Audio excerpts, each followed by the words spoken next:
एक बार गौतम बुद्ध एक शहर में प्रवास कर रहे थे। उनके साथ कुछ शिष्य भी थे। एक दिन उनके शिष्य शहर में घूमने के लिए निकले। वे शहर में घूम ही रहे थे कि तभी शहर के कुछ लोगों ने उन्हें अपशब्द कहे। उनके बुरे शब्दों को सुनकर शिष्यों को बहुत बुरा लगा और वे वापस लौट गए। बुद्ध ने देखा कि शहर से लौटकर आए उनके सभी शिष्य बहुत क्रोध में दिखाई दे रहे हैं। उन्होंने शिष्यों से पूछा, क्या बात है, आप इतने तनाव में क्यों हैं? तभी एक शिष्य क्रोध में बोला, हमें यहाँ से तुरंत चलना चाहिए। जब हम बाहर शहर में घूमने गए थे तो यहाँ के लोगों ने बिना वजह हमें बहुत बुरा भला कहा। जिस जगह हमारा सम्मान नहीं हो, हमें वहाँ नहीं रहना चाहिए।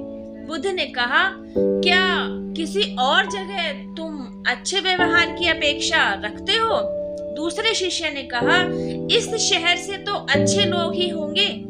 तब गौतम बुद्ध बोले, किसी जगह को सिर्फ इसीलिए नहीं छोड़ देना सही कि वहाँ के लोग आपके साथ बुरा व्यवहार करते हैं।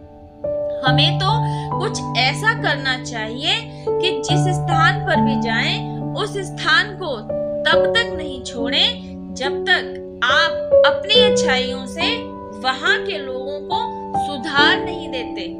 हम जिस भी स्थान पर जाएं, वहाँ के लोगों का कुछ ना कुछ भला करके ही वापस लौटें।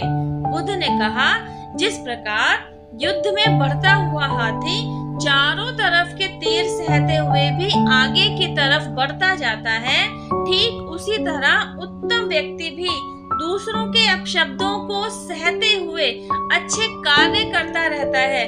खुद को वश में रखने वाले प्राणी से उत्तम कोई और हो ही नहीं सकता।